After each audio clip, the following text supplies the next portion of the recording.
और उनके भाइयों ने बरगला लिया अपने माँ बाप को, अपने बाप याकूब अलैहिस्सलाम को बहका लिया। है हमारे अब्बू, हम यूसुफ को अपने साथ ले जाते हैं जंगल में, हमारे साथ खाएगा पिएगा खेलेगा दौड़ेगा, आप यूसुफ को अपने पास रखते हैं हर वक्त, हमारे साथ भी तो उसको मार भेजिए, जरा सैरो तफरी करे, चले फिरे घूमे टहल कर देखे। और बाप ने बहुत मना किया, लेकिन बेटों ने मना लिया और बाप ने हजरत यूसुफ अलैहिस्सलातु वस्सलाम को भाइयों के साथ, बेटों के दूसरे बेटों के साथ भेज दिया कि जाओ ले जाओ, लेकिन याद रखना, ख्याल रखना यूसुफ का, छोटा बच्चा है देखो। और जब ये लोग जंगल के अंदर पहुंच जाते हैं तो अब सलाह मशवरा करते हैं कि यूसुफ को क्या करें। फिर एक हतमी फैसला करते हैं कि मारना ठीक नहीं है, कत्ल करना ठीक नहीं है, यूसुफ को हम एक वीरान कुएं में डाल देते हैं, यूसुफ को हम एक अंधे कुएं में फेंक देते हैं, कोई आएगा और उठाकर यूसुफ अलैहिस्सलाम यूसुफ को ले जाएगा, फिर वो अपने यहाँ पालेगा पोसेगा बड़ा करेगा, हमें क्या मतलब, हमसे तो एक मुसीबत टल जाएगी। हमारे वालिदैन, हमारे माँ बाप, हमारे बाप याकूब यूसुफ से मोहब्बत करते हैं और वो जगह हमें अपने दिल में नहीं देते जो यूसुफ का मकाम है। फिर उन लोगों ने आज़्म मुसम्मम कर लिया और यूसुफ अलैहिस्सलातु वस्सलाम को एक कुएं के अंदर फेंक दिया, कुएं में डाल दिया और रोते हुए अपने घर आते हैं। एक यूसुफ अलैहिस्सलाम की कमीज उतार ली, उनका कुर्ता उतार लिया और एक बकरी को ज़िबा करके बकरी का झूठा खून, बकरी का खून उस कमीज में लगा कर ले आए। और जब अपने घर पे आते हैं तो अपने अब्बा से कहते हैं, याकूब अलैहिस्सलाम से कहते हैं, या आबाना, आए हमारे अब्बू जान, इन्ना ज़हबना नस्तबिकु व तरकना यूसुफ इंदा मताइना फ़अकलहु ज़िब। आए अब्बू जान, हम यूसुफ अलैहिस्सलातु वस्सलाम को ले गए और हम खेल कूद में लग गए, नस्तबिकु, हम खेल कूद में लग गए, हम दौड़ भाग में लग गए, व तरकना यूसुफ इंदा मताइना, और यूसुफ को अपने सामान के पास छोड़ दिया कि तुम इसकी देख रेख करना। हम लोग इधर उधर खेल कूद में लग गए, फ़अकलहु ज़िब, भेड़िया आया और भेड़िया यूसुफ अलैहिस्सलाम को खा गया। भेड़िया आया और भेड़िए ने यूसुफ को फाड़ दिया। अरे हमारे अब्बू, आप हमारी बात पर ईमान क्यों लाएंगे, आप हमारी बात क्यों मानेंगे, वमान बिमुमिनिन लना, आप हमारी बात क्यों मानेंगे, वलौ कुन्ना सादिकीन, अगरचे हम सच्चे ही क्यों ना हो, हम सच बोल रहे हैं फिर भी आपको हमारी बात का यकीन नहीं होगा। अपने माँ बाप से ये बात कह दी याकूब अलैहिस्सलाम से। इधर एक काफिला आया, सुनिए, इधर एक काफिला आया, उसको प्यास लगी तो कुएं के पास चला गया, उसने डोल डाला, डोल, और उस यूसुफ अलैहिस्सलाम उस डोल में बैठ गए। उसने जब खींचा तो डोल भारी लगा, उसने झांक कर देखा तो एक जो छोटा बच्चा पड़ा हुआ है यूसुफ, उसने काफिले वालों को खुशखबरी सुनाई, या बुशरा हाजा गुलाम, आए काफिले वालों खुशखबरी सुनो, ये तो एक बच्चा पड़ा है, यहाँ तो एक लड़का पड़ा हुआ है, बच्चा, बड़ा खूबसूरत बच्चा यहाँ कुएं में पड़ा हुआ है। निकाला, मिस्र के बाजार में ले गए और वहां उस बच्चे को बेच दिया गया। और जानते हो, इतना खूबसूरत बच्चा यूसुफ अलैहिस्सलाम, जिनकी खूबसूरती का जिक्र कुरान में मौजूद, लेकिन इस खूबसूरत बच्चे की कीमत भी क्या लगी मिस्र के बाजार में, जानते हो, उनको पैसा चाहिए था। कहते नहीं कि चोरी का माल हो या ऐसा कोई माल हो तो आदमी जल्दी हटाता है, कभी कभी 20,000 का मोबाइल 2,000 में देके चला जाता है कि जल्दी हटाए, जल्दी से निकले और पकड़ा जाए तो दूसरा पकड़ा जाए, हम ना पकड़े जाएं।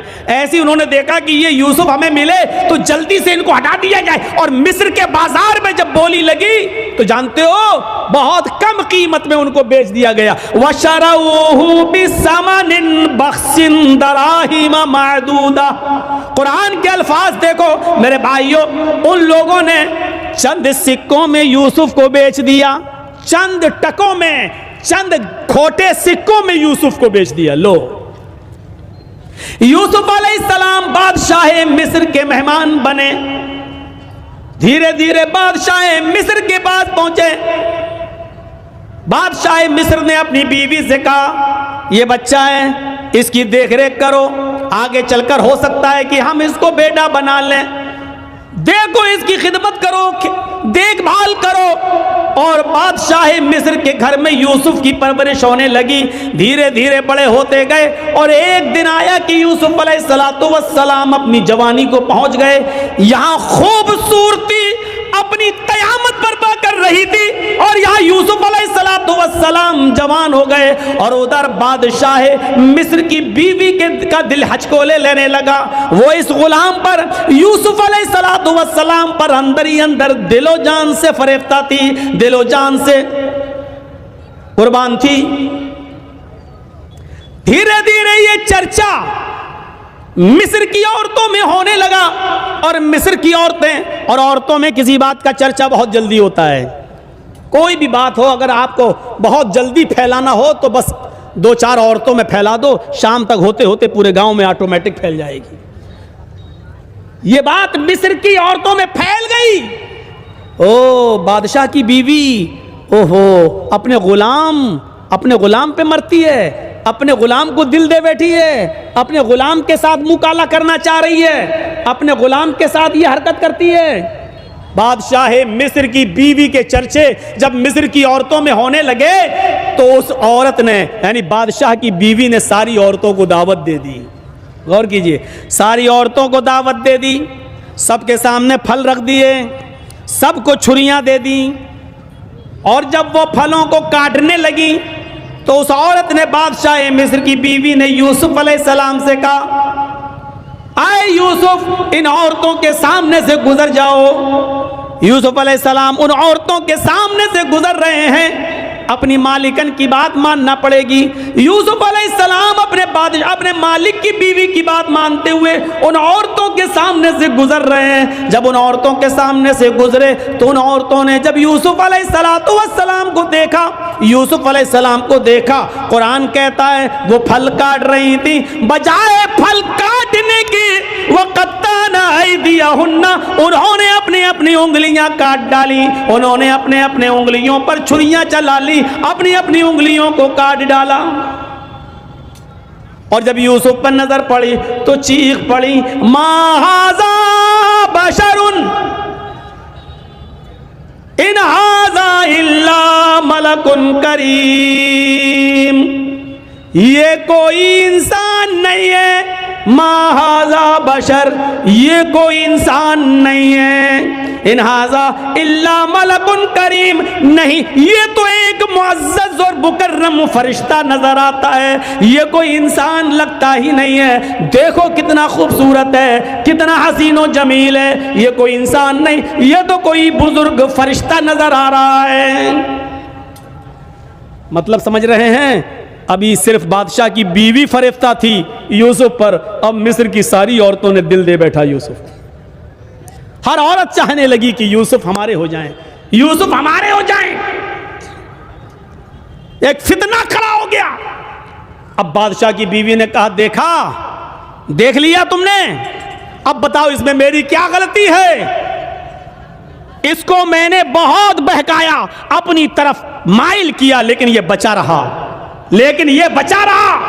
और फिर यूसुफ के सामने धमकी देती है बादशाह की बीवी, आए औरतों, आए मिस्र वालियों, सुनो, अगर यूसुफ ने मेरी बात नहीं मानी, मेरी ख्वाहिश पूरी नहीं की, मैं इससे जो चीज चाहती हूं, अगर मेरा मतालबा इस बच्चे ने, इस लड़के ने, इस गुलाम ने अगर पूरा नहीं किया तो ये जेल में सड़ेगा या सख्त से सख्त सजा मैं इसको दिलाऊंगी, सख्त से सख्त सजा दिलवाऊंगी या जेल में सड़ेगा। अब यूसुफ अलैहिस्सलाम को जब धमकी मिलती है तो यूसुफ अलैहिस्सलाम के पास 2 ही रास्ते थे।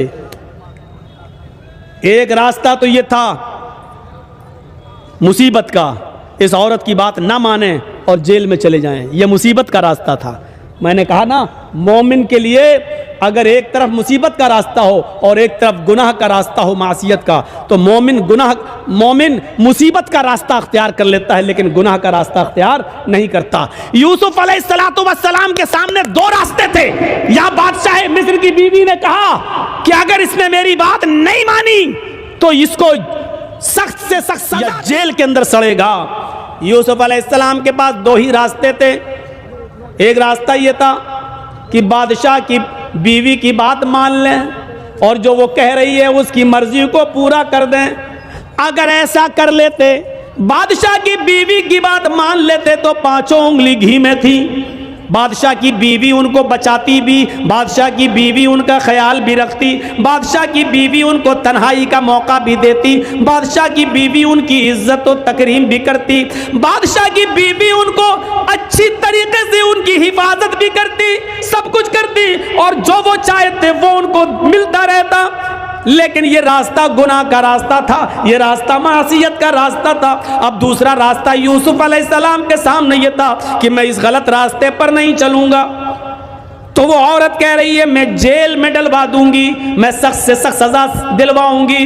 तो यूसुफ अलैहिस्सलाम ने ये रास्ता पसंद कर लिया और नजरें आसमान पे डाली और फरमाया इलाहल आलमीन, आए मेरे परवरदिगार, बादशाह मिस्र की बीवी ने ये ठान लिया है कि मैं उसके साथ गलत काम करूं और वो ये भी कह रही है अगर इसने मेरी बात न मानी तो मैं इसको सजा दिलवाऊंगी और जेल में डलवा दूंगी।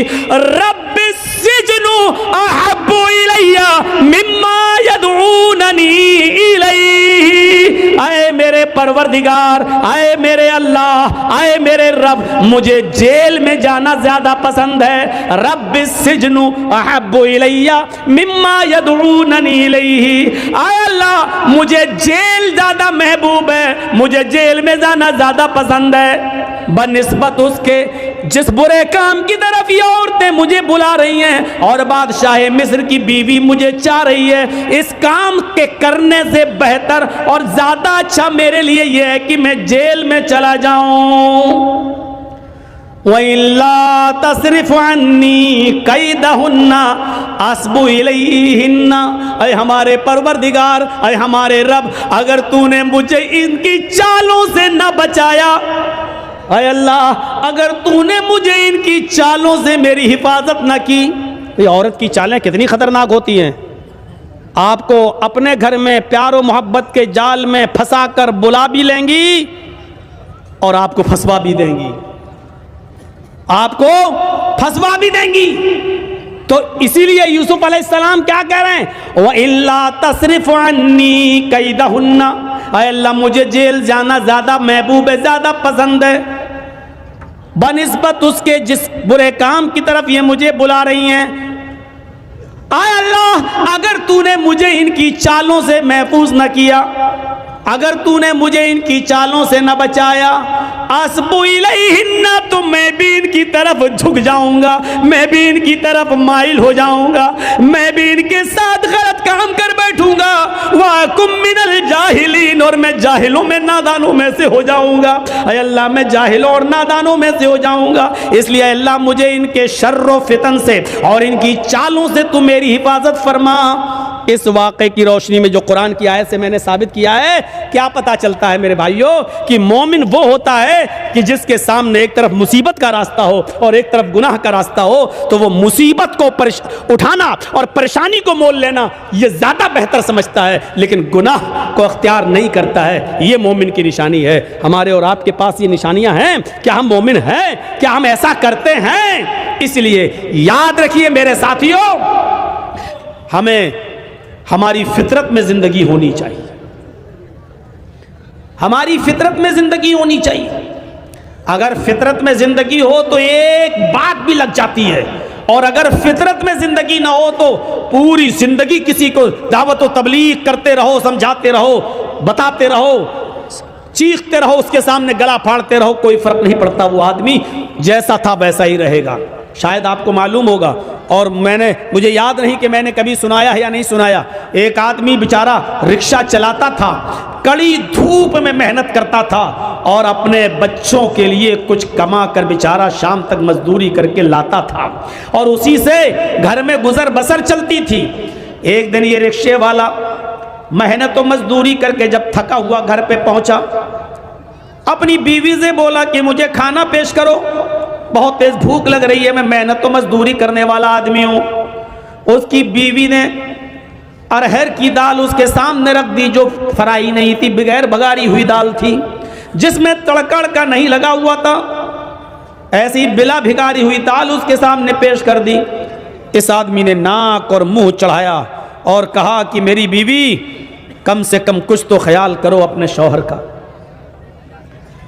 हमको ऐसी दाल खिला रही हो जो बघारी भी नहीं है तुमने, जिसमें तुमने तड़का भी नहीं लगाया, ऐसी उठाई और लाकर दे दी। मेहनत करता हूं, मजदूरी करता हूं, सुबह से लेके शाम तक रिक्शा खींचता हूं, पैसेंजर्स को बिठाता हूं, मेहनत और मजदूरी का काम करता हूं। मेरी बीवी, अगर अच्छा नहीं खाएंगे तो ताकत कैसे आएगी मेरे अंदर, और तुमने बिला भिगारी हुई दाल हमको दे दी। उसकी बीवी ने कहा कि मेरे प्यारे शौहर, शुक्र अदा करो कि तुम्हें दाल भी मिल रही है, शुक्र अदा करो कि तुम्हें ताज़ा रोटी भी मिल रही है, जो मैंने अभी अभी बनाकर तुम्हारे सामने गरम गरम रोटी दी है। मेरे प्यारे शौहर, तुम्हें अल्लाह का शुक्र अदा करना चाहिए कि तुम्हें ये दाल भी मिली है, अगरचे बिला भिकारी हुई मिली है, लेकिन मिली तो है। तुमने मोहम्मद रसूलुल्लाह सल्लल्लाहु अलैहि वसल्लम की जिंदगी नहीं पढ़ी। हजरत आयशा सिद्दीक़ा फरमाती हैं कि माआश रसूलुल्लाह सल्लल्लाहु अलैहि वसल्लम तामन कत्तु, कि अल्लाह के रसूल सल्लल्लाहु अलैहि वसल्लम ने अपनी पूरी जिंदगी में कभी पेट भर कर खाना नहीं खाया। आपने अपनी पूरी जिंदगी में पेट भर कर खाना नहीं खाया। तुम्हें तो दाल भी मिल रही है। अल्लाह के नबी सल्लल्लाहु अलैहि वसल्लम का हाल तो ये था। हजरत आयशा फरमाती हैं कि हमारे घर में 2-2 महीने ऐसे गुजर जाया करते थे कि चूल्हा नहीं जला करता था। 2-2 महीने हमारे घर में चूल्हा नहीं जला करता था। आए मेरे प्यारे शौहर, अल्लाह का शुक्र अदा करो कि तुम्हें तो दाल भी मिल रही है, वरना हमारे नबी का तो ये हाल था कि 2-2 महीने घर में चूल्हा तक नहीं जलता था। इस आदमी ने दाल रोटी खाना शुरू कर दिया और अपनी बीवी की तारीफ करते हुए फरमाया, मेरी बीवी तुम बिल्कुल ठीक कह रही हो, मेरी बीवी तुमने बिल्कुल सही फरमाया। हमने ये बातें मस्जिद में जुमे के दिन मौलाना से खुतबे में सुनी थी कि अल्लाह के रसूल सल्लल्लाहु अलैहि वसल्लम के घर में 2-2 महीने तक चूल्हा नहीं जला करता था। और हजरत आयशा फरमाती हैं कि हमारे नबी ने कभी पेट भर के खाना नहीं खाया अपनी पूरी जिंदगी में। मैंने ये बातें सुनी और उस आदमी ने, रिक्शा चलाने वाले ने, दाल और रोटी खाना शुरू कर दिया। मेरे भाइयों, पूरी जिंदगी इसके सामने चीखने की जरूरत नहीं पड़ी और लंबी चौड़ी तकरीर की जरूरत नहीं पड़ी। इसकी बीवी ने सिर्फ इसको एक हदीस सुनाई, अल्लाह के नबी की जिंदगी का एक मामूल बताया और आपकी जिंदगी के हालात बताए। इस आदमी ने खाना शुरू कर दिया। मेरे भाइयों, अगर हमें अमल करना हो तो किसी मौलाना की एक बात काफी है हमारी जिंदगी में, हमारे दिल को असर करने के लिए और हमारी जिंदगी में अमल करने के लिए। और अगर हमें अमल ना करना हो तो पूरी जिंदगी खुतबे देते रहो, पूरी जिंदगी जलसे करते रहो, पूरी जिंदगी तकरीरें करते रहो, कोई असर नहीं पड़ेगा। खुद अगर मुझसे कोई पूछे तो तकरीबन 24-25 साल का अरसा तो हो चुका है। मेरे भाइयों, जलसों में, जुलूसों में और तकरीरें करते हुए आप अंदाजा लगा सकते हैं कि पूरी जिंदगी तकरीरें करते हुए गुजर गई हैं। अब आप अंदाजा लगाइए कि क्या असरात मुरतब हुए हमारी जिंदगी पर, क्या फर्क पड़ा हमारी जिंदगी पर। अबुल हाकिम हमीदुद्दीन कुरैशी का नाम सुना होगा। अबुल हाकिम हमीदुद्दीन, जिसके बाप का नाम था बहाउद्दीन कुरैशी, कीज और मरवान का हुक्मरां था। कीज और मरवान का हाकिम गुजरा, बादशाह था, हाकिम वक्त था। और 21 साल तक इसने बड़ी शानदार हुकूमत चलाई। अपने बाप बहाउद्दीन के मरने के बाद अबुल हाकिम हमीदुद्दीन को जब हाकिम बनाया गया तो 21 साल तक हुकूमत चलाई। बीचों बीच शहर में, कीज में या मरवान में, इसका एक आलीशान बाग था, गार्डन। उस बाग के अंदर ये कभी कभी चहल कदमी के लिए जाया करता था अबुल हाकिम हमीदुद्दीन, और वहां थोड़ी देर आराम किया करता था। उस बाग की देखरेख के लिए उसने एक लौंडी, एक खादिमा को रख लिया था। उस लौंडी का काम यह था कि बाग में पानी मारती और अपने हाकिम के लिए, अपने मालिक के लिए, अपने आका के लिए बिस्तर को बिछा देती थी ताकि वो आएंगे और यहां आराम करेंगे। एक दिन अबुल हाकिम हमीदुद्दीन बाग में गया।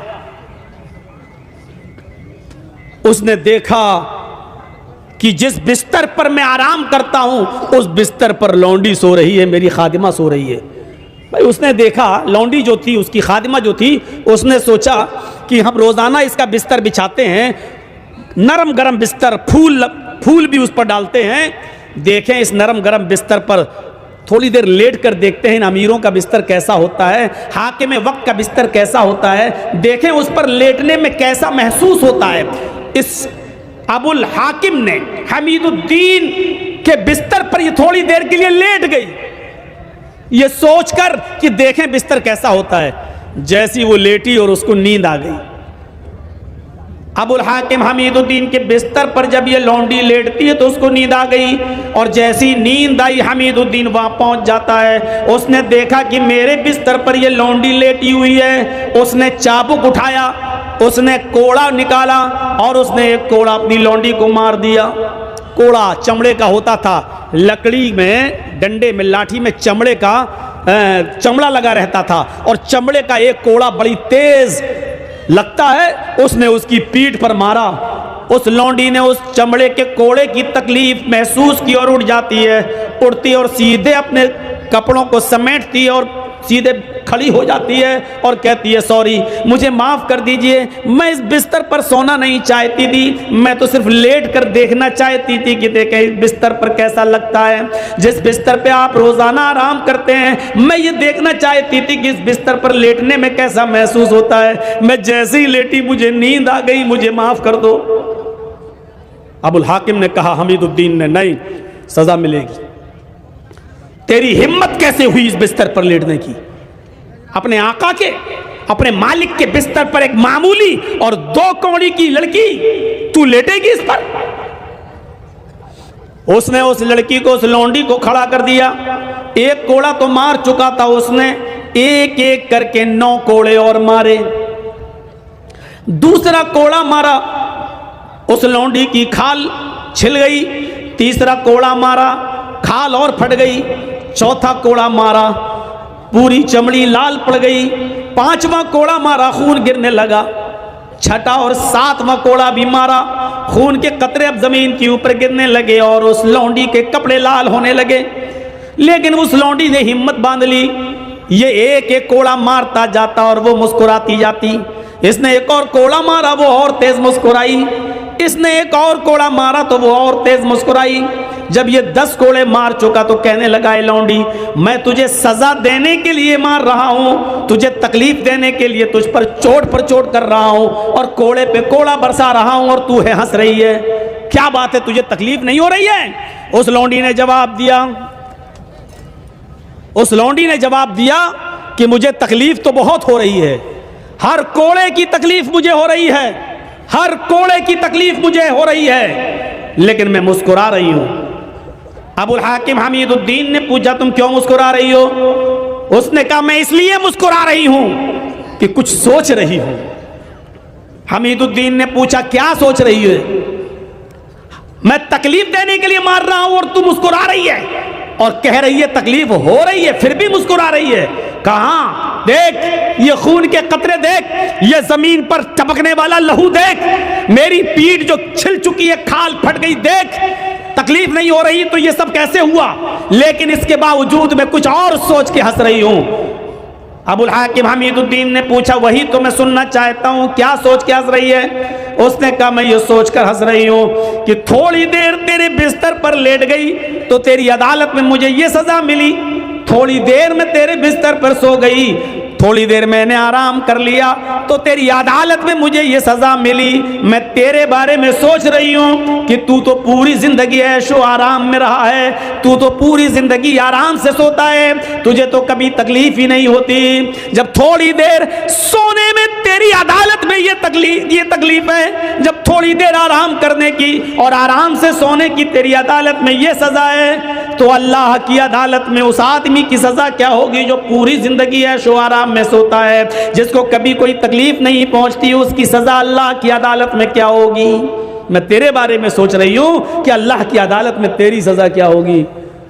हमीदुद्दीन अबुल हाकिम ने कोड़ा जमीन पर फेंका, उस लौंडी से कहा जा मैंने तुझे आजाद कर दिया, जा आज के बाद तू मेरी गुलामी से, मेरी लौंडियत से निकल गई, मैंने तुझे आजाद कर दिया, जा तुझे जहां जाना हो, आज के बाद तू मेरी लौंडी नहीं। और उसके बाद में हुकूमत छोड़ी, हुक्मरानी को खैराबाद कह दिया, इस्तीफा दे दिया और उलमा की सोहबत में चला गया, बहुत बड़ा दाई बन गया, बहुत बड़ा मुबल्लिग बन गया, लोगों को दावत और तबलीग का फरीज़ा अंजाम देने लगा, लोगों को अल्लाह और उसके रसूल की बातें बताने लगा।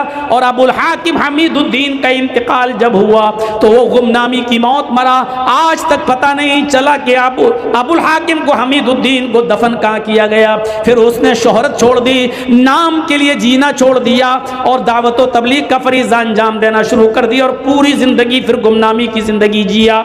इस पूरे वाक़े को बताने का मकसद मेरा सिर्फ यह है कि कोई लंबी चौड़ी तकरीर नहीं हुई थी, बहुत ज्यादा इसके सामने बातें नहीं रखी गई थी, सिर्फ उस लौंडी ने इतना कहा था कि अगर थोड़ी देर आराम करने की सजा तेरी अदालत में मेरी ये है, तो तेरी सजा अल्लाह की अदालत में क्या होगी जो पूरी जिंदगी ऐशो आराम के साथ रहा। इतनी सी बात अबुल हाकिम को, हमीदुद्दीन को असर कर जाती है और वो नेक बन जाता है, मुत्तकी बन जाता है, परहेजगार बन जाता है और उसने अपनी जिंदगी के अंदर एक इनकलाब पैदा कर लिया है और गुमनामी की जिंदगी जीता है और कब मरता है पता नहीं चलता।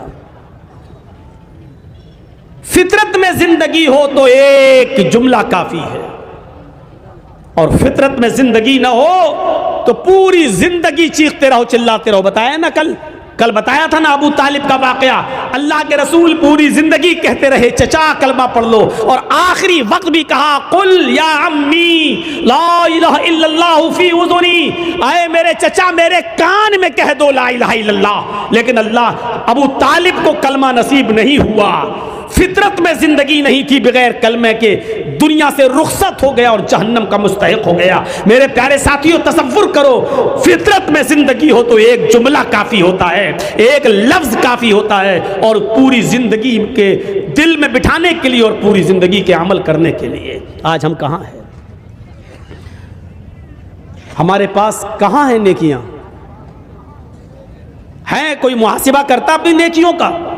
छोटी से छोटी नेकी को भी हकीर मत समझो, छोटी से छोटी नेकी को भी हकीर मत समझो। कुरान पढ़िए, अल्लाह रब्बुल आलमीन फरमाता है फमन यअमल मिस्काल ज़र्रतिन खैरन यरा वमन यअमल मिस्काल ज़र्रतिन शर्रन यरा। अगर जर्रा बराबर भी नेकी करोगे तो उसको भी तुम अपने रब के नाम, अपने नामे आमाल में देख लोगे। जर्रा बराबर भी बुराई करोगे तो उसको भी तुम अपने नामे आमाल में देख लोगे। छोटी से छोटी नेकी को भी हकीर मत समझो, इसमें क्या हो जाएगा। कल मैंने बताया था ना, छोटी से छोटी नेकी, रास्ते से गुजर रहे हैं पत्थर पड़ा हटा दो, कांटा पड़ा हटा दो, ये ना समझो यार ये कोई नेकी है। छोटी से छोटी नेकी को भी हकीर मत समझो। अल्लाह के रसूल एक मरतबा खुतबा दे रहे हैं और औरतों को मुखातब करके कह रहे हैं या माशरन निसा, आए औरतों की जमात, आए मस्तूरात, आए औरतों, तुम अपने घर में, तुम अपने घर के पड़ोस में रहने वाली किसी पड़ोसन को सदका और खैरात करने में कभी हकारत महसूस मत करना। तुम अपने घर के पड़ोस में रहने वाली पड़ोसन को सदका और खैरात करो, अगरचे कुछ भी देने के लिए ना हो तो एक बकरी का खुर ही दे दिया करो। बकरी का खुर ही क्यों ना हो? बकरी का खुर, बकरी जिससे चलती है, ये पैरों का ये निचले वाला हिस्से को खुर कहा जाता है ना, ये अरब के अंदर सबसे घटिया चीज मानी जाती थी, सबसे कमतर चीज समझी जाती थी। तो अल्लाह के नबी सल्लल्लाहु अलैहि वसल्लम कह रहे हैं कि आए औरतों, अपने पड़ोसन को सदका और खैरात करो, अगरचे बकरी का खुर ही क्यों ना हो, बकरी का खुर भी तुम्हें देना पड़े तो दे दो, सदका और खैरात करो, दो तुम उनको, सदका और खैरात करो, इस नेकी को हकीर मत समझो। आइए और एक और रिवायत की तरफ मैं तुम्हें लेके चलता हूं। बुखारी की रिवायत है, अल्लाह के नबी सल्लल्लाहु अलैहि वसल्लम फरमाते हैं, फत्तकुन्नार वलौ बिशिक्की तमरा, वलौ बिशिक्की तमरा पर गौर करो। फत्तकुन्नार, लोगों तुम अपने आप को जहन्नम से बचाओ, अपने आप को जहन्नम से बचाओ, आग से बचाओ, दोज़ख से बचाओ। कैसे बचाओ?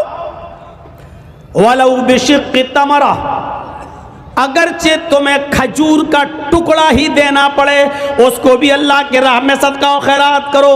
खजूर तो बड़ा हो गया, ये खजूर है, ये खजूर नहीं है तुम्हारे पास, आधा खजूर है या उसका एक टुकड़ा है तुम्हारे पास, चौथाई हिस्सा, 1/4 डेक, 1/4 खजूर, एक खजूर का भी चौथाई हिस्सा है आपके पास।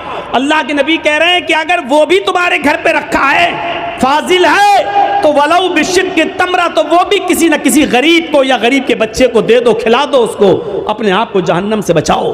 खजूर के टुकड़े की हैसियत क्या है? कोई आदमी खजूर का टुकड़ा देगा, पूरा खजूर दे देगा? अल्लाह के नबी कह रहे हैं खजूर तो छोड़ो, वलौ बिशिक्की तमरा, अगर तुम्हारे पास खजूर का टुकड़ा ही हो तो उसको भी दे दो। यानी इस नेकी को भी हकीर मत समझो, अरे यार क्या है मेरे पास, ये इसका क्या हो जाएगा, एक खजूर का टुकड़ा देंगे तो इसका क्या पेट भर जाएगा, बेचारे का क्या भरेगा? नहीं, अल्लाह के नबी उकसा रहे हैं, उभार रहे हैं, अगर तुम्हारे पास खजूर का टुकड़ा हो तो तुम उसको भी सदका और खैरात करके अपने आप को जहन्नम से बचाओ। फत्तकुन्नार वलौ बिशिक्की तमरा, अपने आप को दोज़ख से, जहन्नम से बचाओ, अगरचे तुम्हारे पास खजूर का टुकड़ा ही क्यों ना हो, सदका और खैरात करने के लिए करो।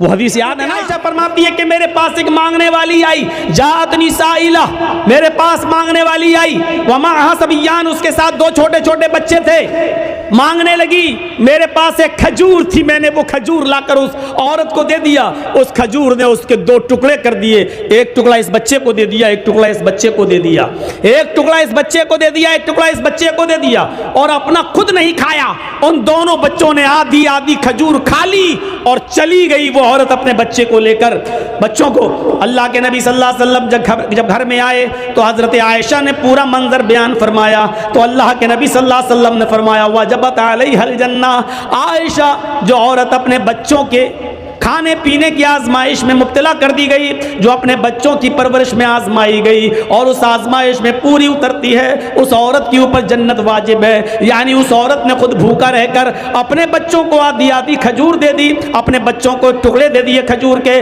खुद भूखी रह गई, अल्लाह ताला ने उस औरत पर जन्नत वाजिब कर दी, यानी उस औरत के ऊपर जन्नत फर्ज हो गई, जन्नत वाजिब हो गई। गौर कीजिए, खजूर का एक खजूर थी, हजरत आयशा ने वही दे दी।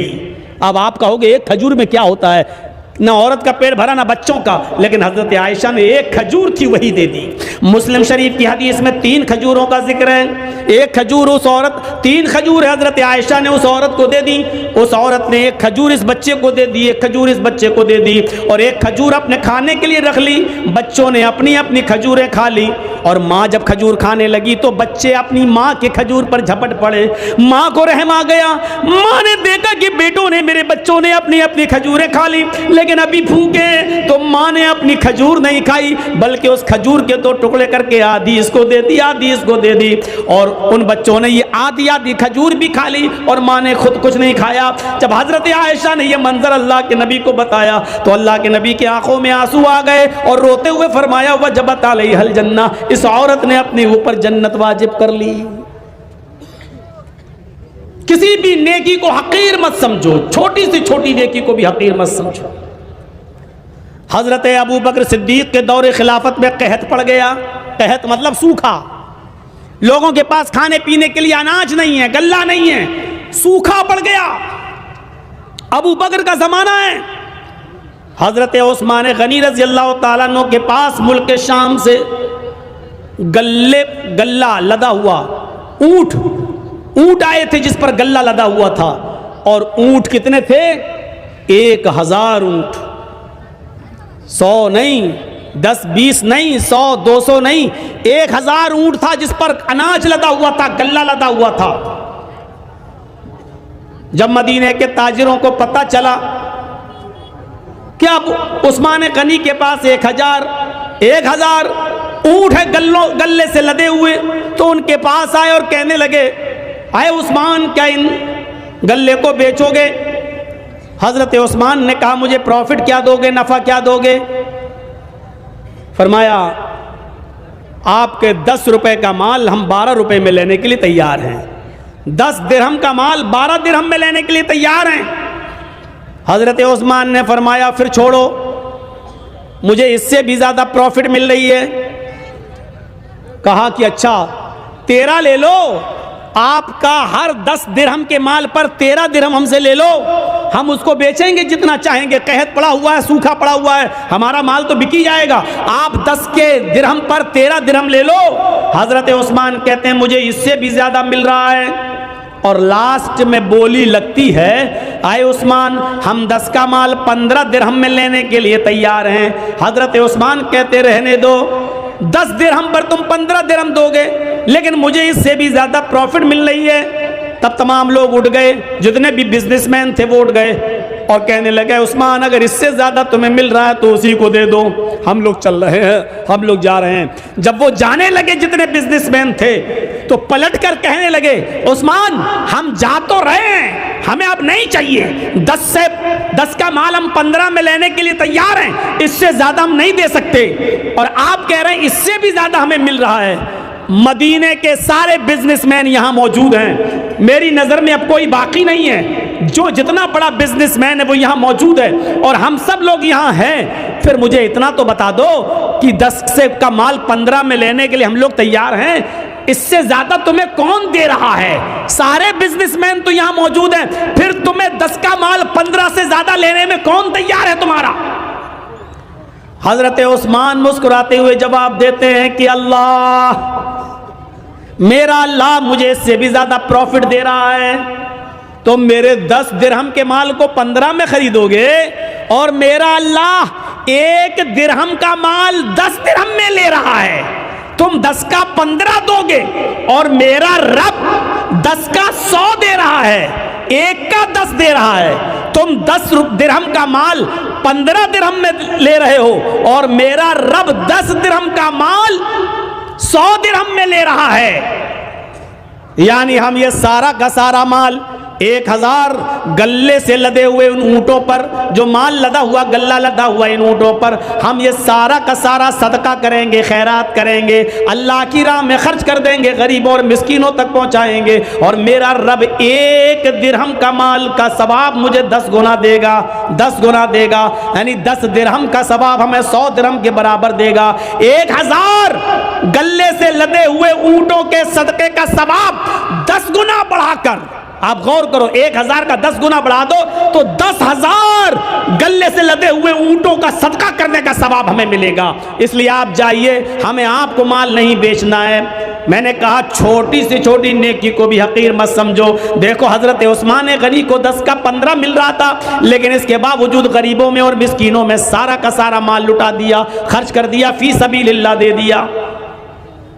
अब देखो यहाँ तो मदरसों के लिए, ताउन के लिए कितना मनाना पड़ता है, कितने झांसे देना पड़ते हैं, कितना बोतल में उतारना पड़ता है, तब जाकर 100 रुपए और 200 रुपए और 500 रुपए और 1000 रुपए हमारी जेब से निकलते हैं। हजरत उस्मान गनी की सखावत से सीखो। 1000 गल्ले से लदे हुए ऊंट, ये भी नहीं कहा चलो 1 ऊंट का माल हम खर्च कर देते हैं अल्लाह की राह में, नहीं, पूरा का पूरा 1000 ऊंट गल्ले से लदे हुए सब का सब खर्च कर दिया और सब का सब सदका और खैरात कर दिया। ये जज्बा था, ये जज्बा था हजरत उस्मान गनी का। छोटी से छोटी नेकी को भी हकीर मत समझो। हजरत अबू बकर सिद्दीक के दौरे खिलाफत में, हजरत अबू बकर सिद्दीक के दौरे खिलाफत में हजरत उमर का मामूल ये था कि रात में उठते, सुनिए, रात में उठते और तहज्जुद की नमाज पढ़ने के बाद फजर की नमाज से पहले, फजर की नमाज से पहले तहज्जुद की नमाज पढ़ने के बाद वो रात में निकल जाते और एक बूढ़ी औरत के घर पे जाते, उसके बर्तन साफ कर देते, उसके कपड़े धुल देते और उसके घर में झाड़ू लगा दिया करते थे। किसी नेकी को हकीर मत समझो। हजरत उमर फारूक का मामूल देखिएगा, क्या कर रहे हैं? तहज्जुद की नमाज पढ़ी फजर की नमाज से पहले और फिर चले गए, एक बूढ़ी औरत के घर गए, उसके बर्तन मांज दिए, उसके कपड़े धुल दिए और उसके घर में झाड़ू लगा दिए। ये उनका मामूल था, रोजाना ये काम किया करते थे। एक दिन तहज्जुद की नमाज पढ़ के फजर की नमाज से पहले पहुंचे, घर में जब घुसे तो क्या देखते हैं? बर्तन साफ हैं। कपड़े धुलना चाहा बूढ़ी औरत के, क्या देख रहे हैं? कपड़े धुले हुए पड़े हुए हैं। झाड़ू ली कि झाड़ू से घर साफ कर दे, तो क्या देखते हैं? घर में झाड़ू लग चुकी है। पूछा, मां कौन था? ये आज घर में सफाई कैसे हो गई? कहा, बेटे मैं क्या जानूं, मैं तो आंखों से अंधी हूं, नाबीना हूं, मुझे क्या मालूम। मैं तो समझी कि तुम ही आए हो, बर्तन तुम मांज रहे हो, झाड़ू तुम लगा रहे हो, कपड़े तुम धुल रहे हो। कहा, मां मैं नहीं था। कहा, बेटे मुझे नहीं मालूम फिर कौन था। हजरत उमर फारूक दूसरे दिन भी यही टाइम पर आए तो क्या देखते हैं? दूसरे दिन भी बर्तन मांजे जा चुके हैं। क्या देखते हैं कि दूसरे दिन भी बर्तन मांज कर खत्म हो, बर्तन मांजे जा चुके हैं, झाड़ू लग चुकी है, कपड़े धुले हुए हैं। हजरत उमर समझ गए, उमर कोई है जो तुमसे पहले आता है, कपड़े धुल जाता है, बर्तन साफ कर जाता है, झाड़ू लगा जाता, कोई है जो तुमसे पहले भी ये काम कर जाता है। पता लगाना चाहिए कि कौन है। अब हजरत उमर जासूसी करने लगे, चुपके से देखें कि कौन है। तो तहज्जुद की नमाज पढ़ के आए और चुपके से छिप गए एक दरख्त की आड़ में। क्या देखते हैं कि एक शख्स अपना चेहरा छुपाया हुआ चादर से आता है रात के अंधेरे में और उसी बूढ़ी औरत के घर में चला जाता है, बर्तन मांजता है, झाड़ू लगाता है, कपड़े साफ करता है और उसके बाद में जब वहां से निकलता है तो जैसे ही वो घर से निकलता है, हजरत उमर फारूक ने उसको पकड़ लिया। रुकिए, अपना चेहरा खोलिए, तो कौन है आप? ये मेरा काम आप कैसे कर रहे हैं? अब उसने कहा, ये मेरा तेरा क्या लाया है, तुम पहले आ जाओ, तुम कर लो, हम पहले आ जाएं, हम कर लें, चेहरा नहीं दिखा सकता। हजरत उमर ने कहा, तुम्हें अल्लाह का वास्ता चेहरा खोलो, मैं देखना चाहता हूं कि मुझसे भी पहले ये काम कौन करने आता है। जब अल्लाह का वास्ता दिया और जब चेहरा खोला तो क्या देखते हैं कि वो कोई और नहीं, हजरत अबू बकर सिद्दीक रज़ी अल्लाह तआला अन्हु खलीफा हैं। अरे आज आपके इलाके का चीफ मिनिस्टर किसी गरीब के कपड़े क्या धुलेगा? आपके यहाँ का मामूली मुखिया और सरपंच भी, आपके इलाके का मामूली मुखिया और मामूली सरपंच भी किसी गरीब के, किसी बूढ़ी औरत के कपड़े अपने हाथ से नहीं धुल सकता है। हजरत अबू बकर सिद्दीक रज़ी अल्लाह तआला अन्हु खलीफतुल मुस्लिमीन है, खलीफतुल मोमिनीन है। और क्या हजरत उमर देखते हैं कि कौन कपड़े साफ कर रहा है? अबू बकर सिद्दीक। कौन है अबू बकर सिद्दीक जो बर्तन मांज रहे हैं? कौन है जो घर में झाड़ू लगा रहा है? अबू बकर सिद्दीक। मेरे प्यारे साथियों, मैं बताना यही चाहता था कि किसी भी नेकी को हकीर मत समझो। छोटी से छोटी नेकी, ये झाड़ू लगाना मेरे भाई ये एक मामूली नेकी है, लेकिन हजरत अबू बकर सिद्दीक झाड़ू लगा रहे हैं। बर्तन मांज देना कोई बहुत बड़ा काम नहीं है। अगर किसी आदमी को अपनी इंसल्ट का ख्याल हो तो भले ही ना मांजे, वरना बर्तन मांजना कोई बहुत बड़ा काम नहीं है। बर्तन मांज देना, कपड़े धुल देना, झाड़ू लगा देना, ये कोई बहुत बड़ा काम नहीं है। लेकिन हजरत अबू बकर इन कामों को भी हकीर नहीं समझा करते थे। हजरत उमर इन कामों को भी हकीर नहीं समझा करते थे। इसलिए फरमाया, कोई भी छोटा सी छोटी नेकी को भी हकीर मत समझो। खजूर ना हो, खजूर का टुकड़ा ही सदका खैरात करो। मेरे प्यारे साथियों, इन चीजों को अपने जहन में रखिए, इन चीजों को अपने जहन में रखिए। मुसलमान वो होता है जो छोटी से छोटी नेकी को भी मामूली नहीं समझता है, और मुसलमान मोमिन वो होता है जो छोटे से छोटा गुनाह को भी पहाड़ समझता है। एक चीज याद रखिएगा, मुसलमान कौन होता है जो छोटी से छोटी नेकी को भी हकीर ना समझे। मुसलमान कौन होता है? जो छोटे से छोटे गुनाह को पहाड़ के बराबर समझे, बहुत बड़ा समझे। और मुनाफिक कौन होता है? जो बड़े से बड़े गुनाह को भी मामूली समझे। मुनाफिक कौन होता है? जो बड़े से बड़े गुनाह को भी ये समझे कि नाक पर मक्खी बैठी थी, ऐसे उड़ाया और उड़ गई। यानी बड़े से बड़े गुनाह को भी वो समझता है जैसे नाक पर बैठी हुई मक्खी को उड़ा दिया। ये मुनाफिक होता है, मुनाफिक। अंदाजा लगा रहे हैं आप? मुसलमान कभी छोटी से छोटी नेकी को भी हकीर नहीं समझता और कोई छोटे से छोटे गुनाह को भी मामूली नहीं समझता, बल्कि बहुत बड़ा गुनाह समझता है। सहाबा किराम फरमाते हैं, आए लोगों, जिन गुनाहों को तुम मामूली समझकर कर जाते हो, हम अल्लाह के नबी के ज़माने में, हम रसूलुल्लाह सल्लल्लाहु अलैहि वसल्लम के ज़माने में, हम छोटे से छोटे और मामूली से मामूली गुनाह को भी पहाड़ के बराबर समझा करते थे, पहाड़ के बराबर जाना करते थे। हम नबी अकरम सल्लल्लाहु अलैहि वसल्लम के ज़माने में मामूली से मामूली गुनाह को भी पहाड़ के बराबर समझा करते थे। और मुसलमान की पहचान यह है कि उसके सामने एक रास्ता मुसीबत का हो और दूसरा रास्ता मासियत, गुनाह और नाफरमानी का हो। एक रास्ता तो हो मुसीबत का, परेशानी का, और दूसरा रास्ता हो गुनाह का। तो मुसलमान वो होता है जो मुसीबत के रास्ते को इख्तियार कर लेता है, लेकिन गुनाह के रास्ते को इख्तियार नहीं करता। अब मैं मिसाल दूंगा, जरा सुनिएगा मेरे प्यारे साथियों। मुसलमान वो होता है जिसके सामने अगर दो रास्ते आ जाएं, एक तरफ परेशानी का रास्ता, मुसीबत का रास्ता, और दूसरी तरफ गुनाह का रास्ता। कोई काम करने में परेशानी है और उस काम को न करने में ऐशो आराम है, ऐशो आराम है, लेकिन गुनाह है। तो मुसलमान वो होता है जो परेशानी और मुसीबत का रास्ता इख्तियार करता है। गुनाहों की दलदल से बचिए, गुनाहों की दलदल से बचिए और अल्लाह रब्बुल आलमीन को पुकारते रहिए, अपने गुनाहों की तौबा और माफी मांगते रहिए। अला अनफुसिहिम ला तक़नतू मिन रहमतिल्लाह। आए मोहम्मद सल्लल्लाहु अलैहि वसल्लम, मेरे बंदों से कह दो, या इबादी अल्लज़ीना अस्रफू अला अनफुसिहिम।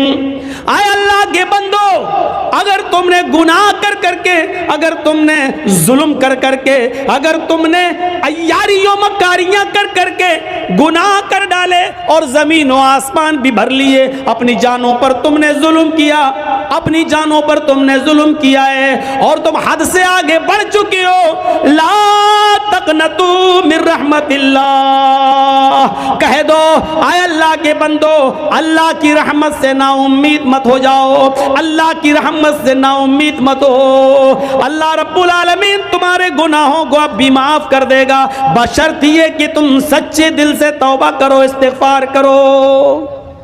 मेरे भाइयों, याद रखिएगा, मैंने खुतबा मसनूना के बाद जो आयत पढ़ी है वो इसी से मुताल्लिक़ है, तौबा और इस्तिग़फ़ार से। या अय्युहल्लज़ीना आमनू तूबू इलल्लाहि तौबतन नसूहा असा रब्बुकुम अन युकफ्फिर अन्कुम सय्यातिकुम व युदखिलकुम जन्नातिन तजरी मिन तहतिहा अल-अनहार। अल्लाह रब्बुल आलमीन क्या फरमा रहा है? आए मुसलमानों, आए ईमानों वालों, तुम अल्लाह से खालिस और सच्ची तौबा करो। तूबू इलल्लाहि तौबतन नसूहा। आए ईमानों वालों, तुम अल्लाह से खालिस और सच्ची तौबा करो। खालिस और सच्ची तौबा क्या होती है? तौबतन नसूहा क्या होती है? तौबा के मफहूम में ये दो चीज़ें शामिल, तीन चीज़ें शामिल हैं। अगर कोई आदमी अल्लाह से तौबा करता है और ये तीन चीज़ें उसकी तौबा में शामिल नहीं है तो वो तौबा नहीं है। कोई गुनाह हो गया, अल्लाह तौबा तौबा तौबा तौबा तौबा, ये तौबा नहीं है। बहुत से लोगों को आपने देखा होगा, कोई गुनाह कर बैठे, तौबा तौबा तौबा, ये तौबा नहीं है। तौबतन नसूहा में तीन चीज़ें शामिल हैं।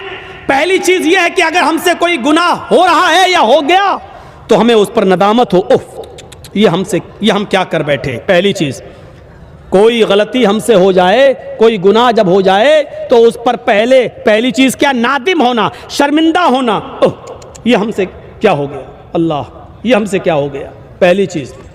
और दूसरी चीज, जो गुनाह हम कर रहे हैं उसी वक्त उसको छोड़ दें। मान लीजिए शराब पी रहे हैं, दो ही घूंट पिए थे, हरा, ये मुझसे क्या हो गया, तौबा तौबा अस्तगफिरुल्लाह, ये क्या हो गया, ये तो हराम चीज़ है।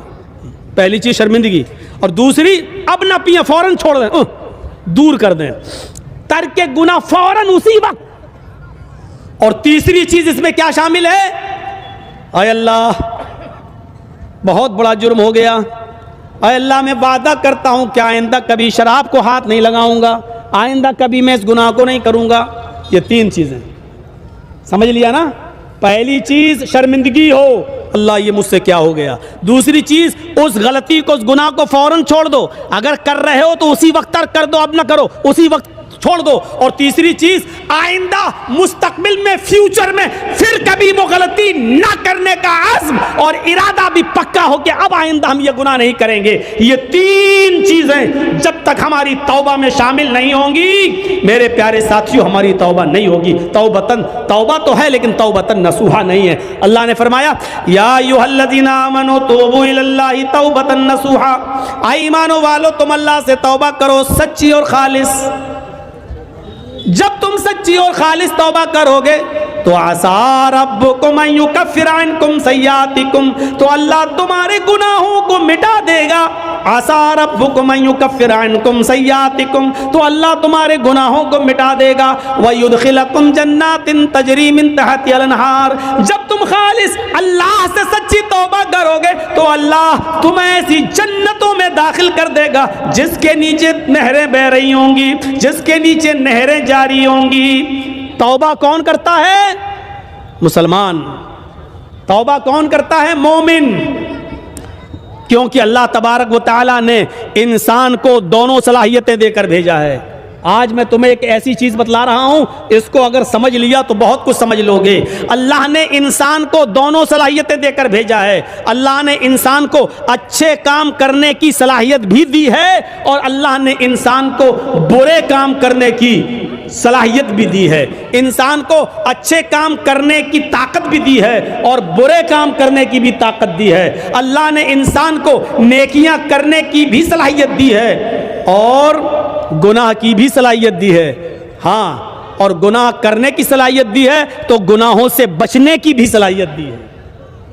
इंसान नेकियां कर सकता है तो बुराई भी कर सकता है, दोनों सलाहियतें हैं। इंसान बुराइयां कर सकता है तो बुराइयों से बचा भी सकता है अपने आप को। ये दोनों सलाहियतें देकर अल्लाह ताला ने इंसान को भेजा है। ये सलाहियत अल्लाह ने फरिश्तों के अंदर नहीं रखी है।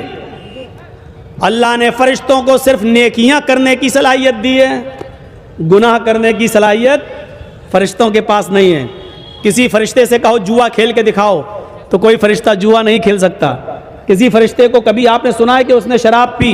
नहीं पी सकता। क्यों? क्योंकि अल्लाह ताला ने फरिश्तों को गुनाह करने की सलाहियत दी ही नहीं है। अल्लाह ने इंसान को गुनाह करने की भी सलाहियत दी और नेकी करने की भी सलाहियत दी, और यही इंसान का कमाल है। कमाल जानते हो? इंसान के मुकम्मल होने की दलील यही है। फरिश्ते मुकम्मल नहीं है, इंसान मुकम्मल है। इसीलिए अल्लाह ताला ने इंसान का दर्जा फरिश्तों से भी बुलंद रखा है, बुलंद, फरिश्तों से भी बुलंद रखा है। क्यों? क्योंकि फरिश्तों ने अल्लाह को देखा, फरिश्तों ने जन्नत देखी, फरिश्तों ने जहन्नम देखी। फरिश्तों ने तो जन्नत जहन्नम देखी है। अगर वो अल्लाह की हर वक्त इबादत करते हैं तो ये कोई कमाल नहीं है। कमाल तो ये है कि हमने और आपने और मुसलमानों ने जन्नत नहीं देखी फिर भी जन्नत में जाने की ख्वाहिश, जहन्नम नहीं देखी फिर भी जहन्नम से बचने की ख्वाहिश, जहन्नम नहीं देखी फिर भी दुआ करते हैं, रब्बना आतिना फिद दुनिया हसनतन व फिल आखिरति हसनतन व क़िना अज़ाबन्नार। ऐ अल्लाह हमको दोज़ख के अज़ाब से बचा ले। हमने और आपने दोज़ख जहन्नम नहीं देखी फिर भी ये दुआ करते हैं, रब्बना अस्रिफ अन्ना अज़ाब, हमसे हटा ले, इन्ना अज़ाबहा काना गरामा, तेरा अज़ाब बहुत ही ज्यादा सख्त और चिमटने वाला है। ये हमें और आपको ये दुआ करना पड़ती है। क्यों? हालांकि जहन्नम देखी नहीं है। एक बूढ़ा आदमी है और वो अंधा है। एक अंधा आदमी जा रहा है और रास्ते से खूबसूरत लड़की चली आ रही है, खूबसूरत, हसीन और जमील, बला की हसीन और जमील। लेकिन एक अंधा नौजवान जा रहा है, उस बेचारे को लड़की दिखाई नहीं दे रही है। इसमें उस अंधे का क्या कमाल है? अब वो अंधा उस लड़की को देख ही नहीं पा रहा है, उसके हुस्न जमाल को देख ही नहीं पा रहा है, तो इसमें अंधे का क्या कमाल है? अगर अंधा उस लड़की को नहीं छेड़ता है, या अंधा उस लड़की के करीब नहीं जाता है, या उस लड़की से कुछ गुफ्तगू नहीं करता है और उस लड़की को नहीं देख रहा, तो इसमें अंधे का क्या कमाल है भाई? उसको तो दिखता ही नहीं है।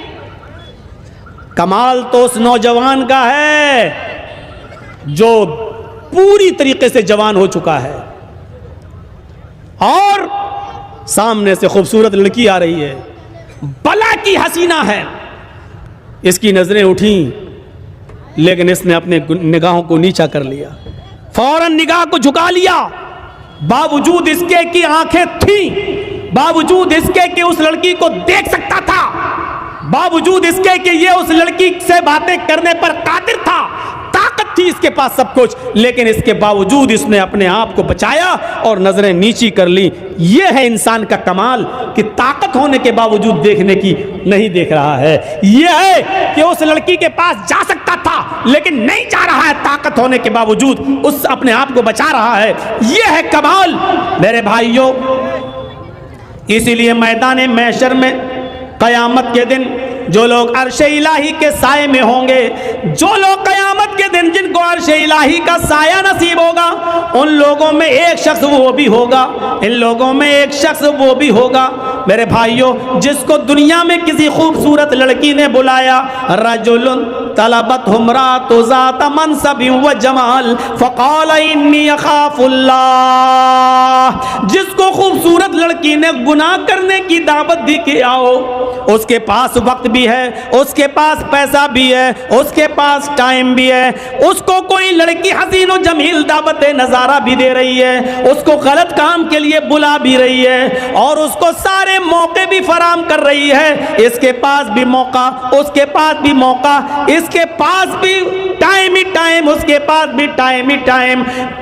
जिना की ताकत होने के बावजूद और सारे असबाब होने के बावजूद, सारे रास्ते खुले हुए होने के बावजूद भी मेरे भाइयों, इस आदमी ने उस लड़की से कह दिया इन्नी अखाफुल्लाह, तुम अपना घर जाओ, तुम अपना रास्ता देखो, मैं अपना रास्ता देखता हूँ, मुझे अल्लाह सा खौफ है, मैं अल्लाह से डरता हूँ, मैं तुम्हारे करीब नहीं आ सकता, मैं तुम्हारी बहकी बहकी बातों का शिकार नहीं हो सकता, इन्नी अखाफुल्लाह, मुझे अल्लाह का डर है, मैं तेरे करीब नहीं आऊंगा।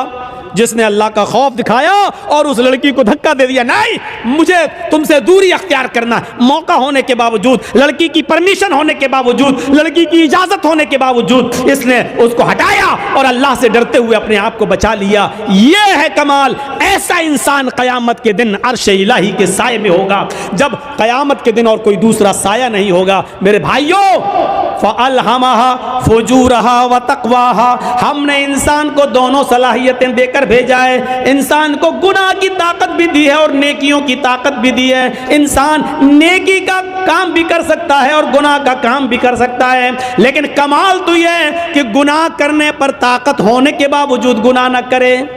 फरिश्ते गुनाह कर ही नहीं सकते क्योंकि गुनाह की ताकत ही नहीं है, और हम और आप गुनाह कर सकते हैं, गुनाह की ताकत होने के बावजूद हम गुनाह ना करें, तो यह है कमाल। और इसीलिए इंसान का दर्जा अल्लाह रब्बुल आलमीन ने फरिश्तों से भी बुलंद कर दिया। क्यों? क्योंकि इसके अंदर गुनाह की ताकत थी, लेकिन इसके बावजूद इसने अपने आप को बचा लिया।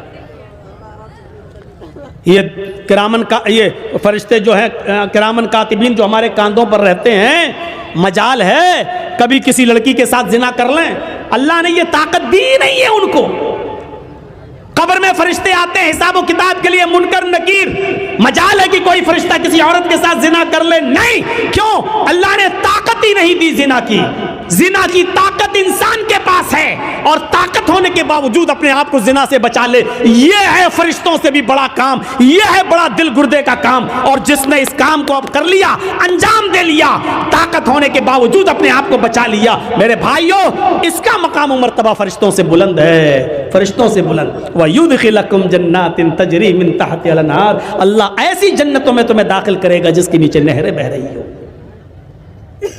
आओ एक और नजरिए से समझो,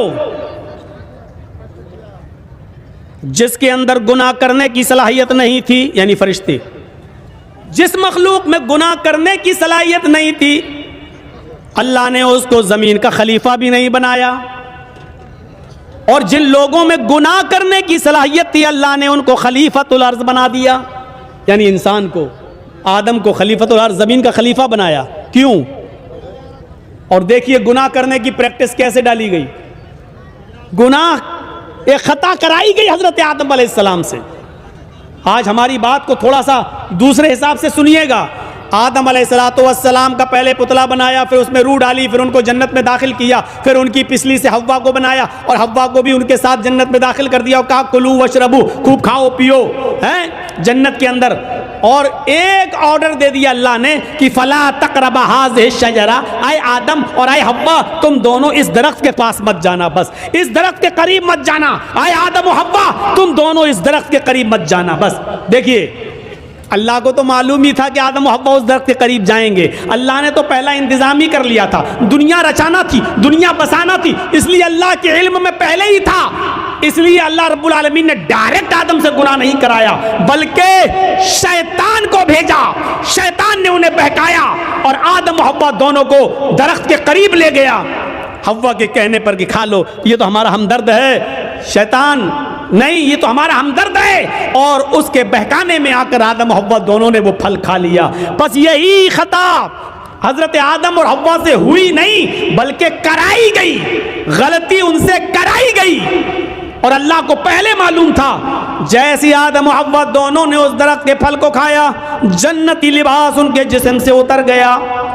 उन्होंने बड़े बड़े पत्तों से, दरख्त के बड़े बड़े पत्तों से, जन्नत के दरख्तों के पत्तों से अपना जिस्म छिपाया। ये इंसान की फितरत है, ये इंसान की फितरत है। आज आप देख सकते हो इलाकों में घूम घूम कर कि कौन किस पोजीशन में रहता है। मेरे भाइयों, आदम की बीवी है हव्वा और मियाँ बीवी में कोई पर्दा नहीं है, लेकिन इसके बावजूद जब जन्नती लिबास दोनों के जिस्म से उतरा तो उन्होंने जन्नत के दरख्तों के बड़े बड़े पत्तों से अपने सतर को छिपाया, अपने शर्मगाह को, अपने सतर को छिपाया। यानी सतर छिपाना ये इंसान की फितरत में दाखिल है। मेरे प्यारे साथियों, फिर अल्लाह रब्बुल आलमीन ने दोनों को जन्नत से बाहर कर दिया। आए आदम और हव्वा, दोनों ने आज मेरी नाफरमानी की है, अब तुम दोनों के लिए जन्नत हराम है, अब तुम दोनों यहाँ से निकलो। अल्लाह चाहता तो इस गलती की बिना पर जहन्नम में डाल सकता था, लेकिन नहीं, चूंकि अल्लाह को दुनिया बसाना थी, अल्लाह को दुनिया रचाना था, अल्लाह को दुनिया में भेजना था, इसलिए आदम और हव्वा दोनों को दुनिया में भेज दिया। अब जाओ, अब सुनो, गलती तो हुई और गलती भी मखलूक है और मखलूक का खालिक अल्लाह रब्बुल आलमीन है। दुनिया में कोई ऐसी बीमारी पैदा ही नहीं हुई कि अल्लाह ने बीमारी पैदा की हो और उसका इलाज न उतारा हो। कोई बीमारी दुनिया में ऐसी है ही नहीं जिसका इलाज ना उतारा हो, इल्लल मौत, मौत के अलावा। अब आप कहो मौलाना क्या बात करते हो, कैंसर का कोई इलाज नहीं है। इंसान की अक्ल अभी वहां तक नहीं पहुंची है। कल तक टीबी का इलाज नहीं था, लेकिन आज टीबी का इलाज आ गया कि नहीं आ गया। कल तक बहुत सी बीमारियों का इलाज नहीं था, लेकिन आज पॉसिबल हो गया है। हो सकता है कल इंसान का इल्म उसको कैंसर की खोज में भी कामयाब कर दे और कैंसर का इलाज भी इंसान ढूंढ ले। सिर्फ मौत के हर चीज और हर बीमारी का इलाज अल्लाह ने उतारा है।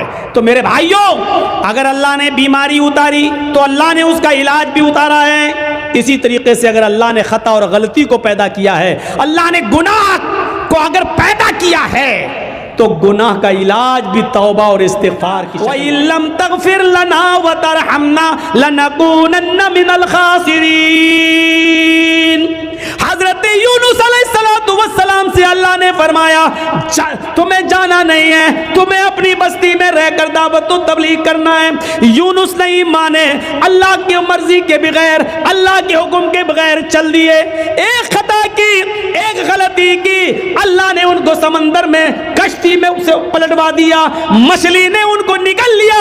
यूनुस अलैहिस्सलाम से खता हुई, यूनुस अलैहिस्सलाम से गलती हुई, अल्लाह का हुक्म नहीं माना।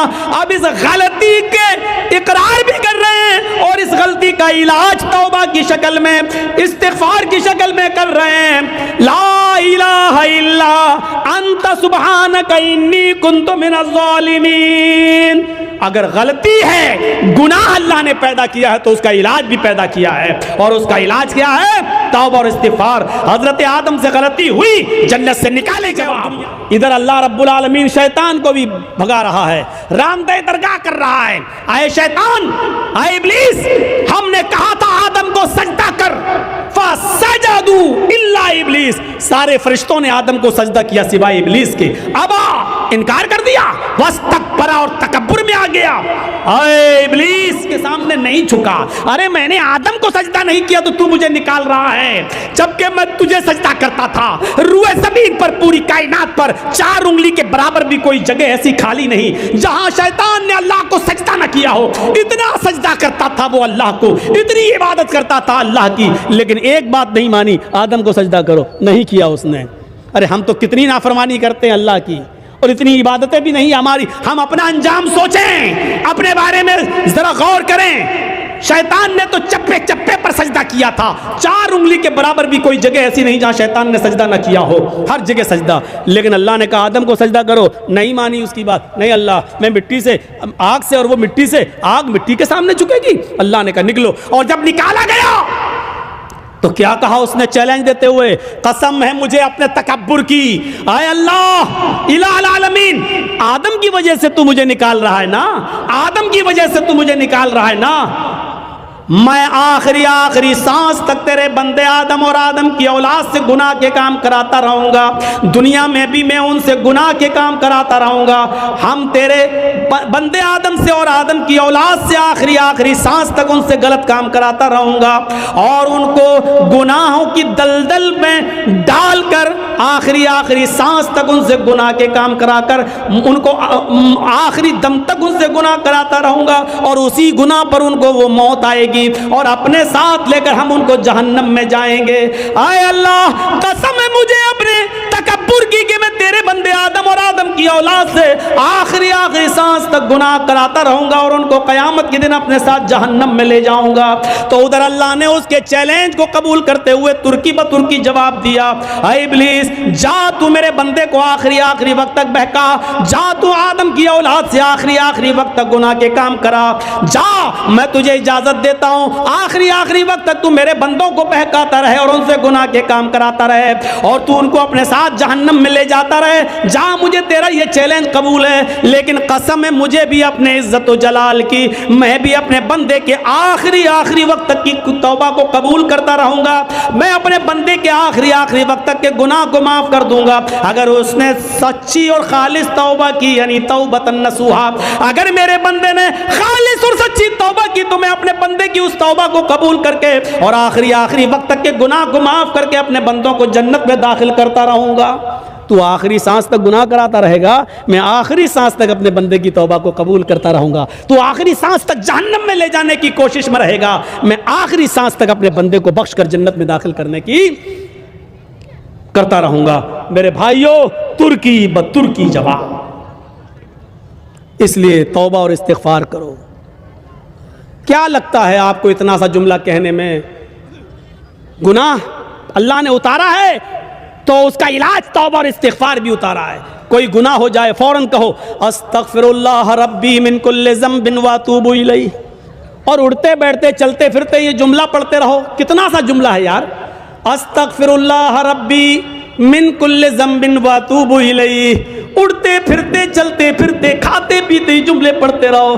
अस्तग़फ़िरुल्लाह रब्बी, मैं मग़फ़िरत तलब करता हूँ अल्लाह की। अस्तग़फ़िरुल्लाह, मैं अल्लाह से मग़फ़िरत तलब करता हूँ जो मेरा रब है। मिन कुल्लि ज़ंबिन, हर गुनाह से, व अतूबु इलैहि, और उसी से तौबा करता हूँ, उसी की तरफ रुजू होता हूँ। ये ऐसी दुआ है कि खुद अल्लाह के नबी सल्लल्लाहु अलैहि वसल्लम ये दुआ पढ़ा करते थे और कहा करते थे, लोगों इस्तग़फ़िरू रब्बकुम व इन्नी लअस्तग़फ़िरुल्लाह फिल यौम मियत मर्रा। आए लोगों, तुम अपने रब से मग़फ़िरत मांगा करो। आए लोगों, तुम अपने रब से मग़फ़िरत तलब किया करो। इन्नी लअस्तग़फ़िरुल्लाह फिल यौम यौमि मियत मर्रा, मुहम्मदुर रसूलुल्लाह का नहीं मेरा हाल ये है कि मैं एक दिन में 24 घंटे में सुबह और शाम में 100 से ज़्यादा बार अल्लाह से मग़फ़िरत तलब करता हूँ, अल्लाह से इस्तिग़फ़ार करता हूँ। मेरा हाल ये है कि मैं 100 से ज़्यादा बार अल्लाह से मग़फ़िरत तलब करता हूँ। अल्लाह ताला ने अपने नबी मुहम्मदुर रसूलुल्लाह को हुक्म दिया, वक़ुल रब्बिग़फ़िर वरहम व अंता खैरुर राहिमीन। वक़ुल रब्बिग़फ़िर, आए मोहम्मद सल्लल्लाहु अलैहि वसल्लम कह दो, ये कहते रहो, रब्बिग़फ़िर, अल्लाह मेरी मग़फ़िरत फरमा, वरहम, मेरे ऊपर रहम फरमा, व अंता खैरुर राहिमीन, और तू बहुत ज़्यादा रहम करने वाला है। मेरे भाइयों, इन जुमलों को अदा करते रहिए। अल्लाह के नबी भी कहते थे, वह इन्नी लस्तग़फ़िरुल्लाह फिल यौमि मियत मर्रा। अल्लाह के नबी भी कहा करते थे, हैं, अस्तग़फ़िरुल्लाह रब्बी मिन कुल्लि ज़ंबिन व अतूबु इलैहि। ये मग़फ़िरत तलब करना बहुत ज़रूरी है। और जानते हो मग़फ़िरत के फ़ायदे क्या हैं? मग़फ़िरत के फ़ायदे क्या हैं? हज़रत नूह अलैहिस्सलातु वस्सलाम ने अपनी कौम से कहा था, जब कहत पड़ गया, बहुत ज़्यादा सूखा पड़ गया, तो अपनी कौम के लोगों से कहा था, क्या कहा था? वस्तग़फ़िरू रब्बकुम इन्नहु कान गफ़्फ़ारा। आए मेरी कौम के लोगों, अपने रब से मग़फ़िरत तलब करो। आए मेरी कौम के लोगों, अपने रब से मग़फ़िरत तलब करो। युरसिलिस समाअ अलैकुम मिदरारा। जब तुम अपने रब से मग़फ़िरत तलब करोगे तो अल्लाह रब्बुल आलमीन आसमान से बारिशें बरसाएगा।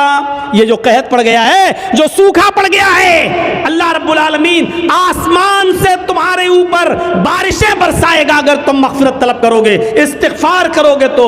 युरसिलिस समाअ अलैकुम मिदरारा, अल्लाह रब्बुल आलमीन तुम्हारे ऊपर आसमान से बारिश बरसाएगा। व युमदिदकुम बिअमवालिन व बनीन, और अल्लाह रब्बुल आलमीन तुम्हें औलादें देगा और माल से नवाजेगा। व युमदिदकुम बिअमवालिन व बनीन, अल्लाह तुम्हें माल भी देगा और औलादें भी देगा। यानी अगर किसी का माल, रिज़्क़ में कमी आ गई है, मालो दौलत में कमी आ रही है, बरकतें नहीं हो रही हैं, तो गौर करो कि उसके गुनाह बढ़ गए हैं, मग़फ़िरत तलब करो, अल्लाह से इस्तिग़फ़ार करोगे तो अल्लाह तुम्हें माल भी देगा, वह बनीन, और तुम्हें औलादें भी देगा। वह यजअल लकुम जन्नातिन व यजअल लकुम अनहारा, और तुम्हें बाग़ात अता फरमाएगा और चश्मे जारी करेगा, तुम्हें नहरें अता फरमाएगा। यानी मग़फ़िरत तलब करोगे तो ये नेमतें अल्लाह रब्बुल आलमीन तुम्हें देगा। हज़रत उमर फारूक के ज़माने में कहत पड़ गया, हज़रत उमर फारूक के ज़माने में कहत पड़ गया, लोगों ने कहा, अमीरुल मोमिनीन, चलिए नमाज इस्तिस्का पढ़िए, अल्लाह से हमारे लिए दुआ कीजिए कि अल्लाह रहमत की बारिश फरमाए। सूखा पड़ा हुआ है, बच्चे भूखे मरने लगे, हालात बहुत ख़राब हैं। आए अमीरुल मोमिनीन, जंगल की तरफ निकलिए और अल्लाह से बारिश तलब कीजिए, नमाज इस्तिस्का पढ़िए। अल्लाह हज़रत उमर फारूक रज़ी अल्लाह ताला अन्हु तमाम लोगों को लेकर निकले, तमाम लोगों को लेकर जंगल में निकले, नमाज इस्तिस्का पढ़ी और सिर्फ आसमान पर हाथ बुलंद करके इतना फरमाया, आय अल्लाह नस्तग़फ़िरुल्लाह नस्तग़फ़िरुल्लाह, अल्लाह हम सब इस्तिग़फ़ार करने आए हैं, हम सब मग़फ़िरत तलब करने आए हैं। हज़रत उमर ने ये नहीं कहा अल्लाह तू मेरे ऊपर रहमत की बारिश फरमा, ये नहीं कहा कि अल्लाह तू हमारे ऊपर रहमत की बरखा फरमा, एक कतरा पानी का नहीं मांगा। हज़रत उमर ने सिर्फ ये कहा अल्लाह मेरी मग़फ़िरत फरमा, हमारे साथ जितने लोग आए हैं अल्लाह इन सब की मग़फ़िरत फरमा दे, अल्लाह हमारे गुनाहों को बख्श दे, अल्लाह हमारी मग़फ़िरत फरमा दे। इतनी दुआ मांगी और लौट के वापस चले आए। जब अपने घर पे आए तो तमाम लोगों ने घर घेर लिया। हज़रत उमर बाहर निकले, लोगों ने कहा अमीरुल मोमिनीन ये क्या हो गया आपको, आप जंगल में हम सबको लेकर निकले, हमने सोचा नमाज इस्तिस्का के बाद आप अल्लाह से दुआ करेंगे कि अल्लाह हमारे ऊपर रहमत की बारिश फरमाए। आपने बारिश के लिए एक लफ्ज़ भी अल्लाह से नहीं मांगा, आपने एक कतरा पानी भी अल्लाह से दुआ नहीं की और आप मग़फ़िरत की दुआ करके चले आए। फरमाया ऐ लोगों क्या तुमने ये नहीं पढ़ा, वस्तग़फ़िरू रब्बकुम इन्नहु कान गफ़्फ़ारा, अपने रब से मग़फ़िरत तलब करो, वो बहुत ही ज़्यादा बख्शने वाला है। युरसिलिस समाअ अलैकुम मिदरारा, जब मग़फ़िरत तलब करोगे तो अल्लाह आसमानों से मूसलाधार बारिश बरसाएगा। लोगों मैंने बारिश नहीं मांगी है, लेकिन बारिश जिन गुनाहों की वजह से रुकती है, मैंने मगफिरत की दुआ करके, मगफिरत तलब करके आसमान के उन दरवाज़ों को झंझोड़ दिया है, आसमान के उन दरवाज़ों में सुराख कर दिया है, आसमान के उन दरवाज़ों में छेद कर दिए हैं जहां से बारिश आती है। हमने मगफिरत तलब करके आसमान के दरवाज़ों को हिला दिया है। इंतजार करो, इंशाअल्लाह बारिश के कतरे आने वाले हैं। एक दिन गुजरा था कि फिर मूसलाधार बारिश होती है। मेरे भाइयों, जिन गुनाहों की वजह से बारिश रुकती है, और बारिश जब ना हुआ करे तो समझ जाओ कि हमारे गुनाहों की वजह से बारिश रुकी हुई है। जिनको अल्लाह ने औलाद नहीं दी, समझ लो कि हमारे गुनाहों की वजह से अल्लाह ने हमें औलाद नहीं दी है। जिनके मालो दौलत में कमी वाक़ई हो रही है, वो समझ ले कि हमारे गुनाहों की वजह से ऐसा हो रहा है। फरमाया वयुमदिदकुम बिअमवालिन व बनीन, अगर तुम अल्लाह से मग़फ़िरत तलब करोगे तो अल्लाह माल भी तुम्हें देगा और औलादें भी देगा, आसमान से मूसलाधार बारिश भी बरसाएगा और तुम्हें बागात भी देगा और नहरें भी देगा, यानी कुएं, पानी, चश्मा और खेती बाड़ी, अनाज, गल्ला, फल फ्रूट, ये सारी चीजें तुम्हें कब देगा? जब तुम मग़फ़िरत की दुआ करोगे। तो मेरे प्यारे साथियों, ये मग़फ़िरत का मामला है। इसलिए मैंने कहा या अय्युहल्लज़ीना आमनू तूबू इलल्लाहि तौबतन नसूहा, ईमान वालो अल्लाह रब्बुल आलमीन से सच्ची और खालिस तौबा करो। लेकिन ये सारी नेमतें हमें तभी मिलेंगी जब हम खालिस और सच्ची तौबा करेंगे। अपने मुआशरे की इस्लाह करो और अब गुनाह बार बार मत करो, गुनाहों पर नादिम होना सीखो, हैं? और देखिए आज के इस ओरियानियत के दौर में, कल मैंने जिसकी तरफ इशारा किया था, मेरे भाइयों, आज इन तमाम गुनाहों की वजह से आज अल्लाह की नेमतें हमसे छीन ली जाती हैं। और इस तरीके का सबक हासिल करना चाहिए हर जलसे वालों को भी, जिस तरीके से मैंने कल भी इशारा किया था। आज जलसों में भी बड़े अजीब व करीब से आप जाइए। अब कल मैं जा रहा हूँ कटिहार की सरजमीन पर, देखिएगा कैसा खल्त मल्त होगा, मेला लगेगा, मर्द और औरतों की भीड़ लगेगी, और जब लास्ट में मेरी तकरीर होगी तब जाकर सब इकट्ठा हो जाएंगे, और उससे पहले मार्केटिंग होगी, शॉपिंग होगी, जलसों में बदनज़मी होगी, मर्द औरतों का इख्तिलात होगा। मेरे भाइयों, ये बड़ी अच्छी चीज़ है जो हमें नीमा के जलसे में देखने को मिलती है कि अल्लाह का शुक्र है कि यहाँ के लोग इस तरीके का इंतज़ाम करते हैं कि मर्दों का औरतों के साथ और औरतों का मर्दों के साथ इख्तिलात ना होने पाए, हैं, और दुकानों पर औरतें ना आए, इस तरीके का इंतजाम करते हैं। और ये बहुत बड़ी चीज़ है। बहुत से दुकान वाले बेचारे लड़ते भी हैं कि आप क्यों लेडीज़ को रोक रहे हैं, क्यों नहीं आने देते हैं हमारी दुकान पर, हम चंद रुपया कमाने के लिए। मेरे भाइयों, आज जलसे वालों ने भी जलसे दूसरी सरजमीनों पर इसीलिए करना शुरू किया। लोगों ने उनको मशवरे दिए, भाई मेले ठेले बंद करो, तो जानते हो क्या कहते हैं, अगर मेला नहीं लगाएंगे तो भीड़ नहीं होगी, और भीड़ नहीं होगी तो औरतें नहीं आएंगी, और औरतें नहीं आएंगी तो हमारे जलसे में चंदा नहीं होगा। यानी उनको जलसे का मकसद दीनदारी नहीं है, उनका जलसा कराने का मकसद सिर्फ चंदा और ताउन है, दीन का हुसूल नहीं है। वो कहते हैं कि जब तक दुकानें नहीं लगेंगी, मेला नहीं लगेगा, औरतें नहीं आएंगी, और जब औरतें नहीं आएंगी तो भीड़ नहीं होगी, और जब भीड़ नहीं होगी तो चंदा नहीं होगा। मेरे भाइयों, जब हमारी सोच ये हो जाए तो ऐसे जलसों से फिर क्या फायदा होगा, और क्या हमें मिलेगा, और क्या हम सीख कर निकलेंगे। इन्नमल अमालु बिन्नियात, सारे अमलों का दारो मदार तो नियतों पर है। और जब हमारी नियत में पहले ही ये है कि हम जलसे में मेला इसलिए लगाते हैं कि औरतें आएं, और औरतों को इसलिए बुलाते हैं ताकि भीड़ हो, और भीड़ इसलिए हो ताकि हमारे मदरसे का चंदा हो, तो ऐसे जलसों से हमें कुछ नहीं मिलेगा। कोई दीन और कोई दीनदारी हमारे माहौल में और हमारे समाज में नहीं आएगी। इसलिए दुआ कीजिए कि अल्लाह रब्बुल आलमीन हमारी भी इस्लाह फरमाए, हमारे जलसों की भी इस्लाह फरमाए, इजलास की भी इस्लाह फरमाए। यही चंद बातें मुझे आपके सामने रखना थी। इस उम्मीद के साथ रुखसत होता हूँ कि इंशाअल्लाह हम गुनाहों से बचेंगे और हम गुनाहों पर नादिम होंगे, गुनाह को तर्क करेंगे, और आइंदा कभी उस गुनाह को दोबारा न करने का अज़्म और हौसला पैदा करेंगे। इलाहुल आलमीन तो हमारे गुनाहों को बख्श दे, हमें माफ़ फरमा दे, हमारे गुनाहों को ऐ अल्लाह तू नेकियों से बदल दे। इलाहुल आलमीन, जब तक तू हमें जिंदा रख, इस्लाम पे जिंदा रखना, और जब हमारा खात्मा हो तो ईमान पर हमारा खात्मा फरमाना। वमा अलैना इल्लल बलागुल मुबीन व आखिरु दावाना अल्हम्दुलिल्लाहि रब्बिल आलमीन। अस्सलामु अलैकुम व रहमतुल्लाहि व बरकातुहू। आप लोग बना तो रहे हैं वीडियो, लेकिन किसी का भी अगर हमने थंबनेल गलत देख लिया, लड़की लड़की बनाते हुए मेरे फ़ोटो के साथ, तो उस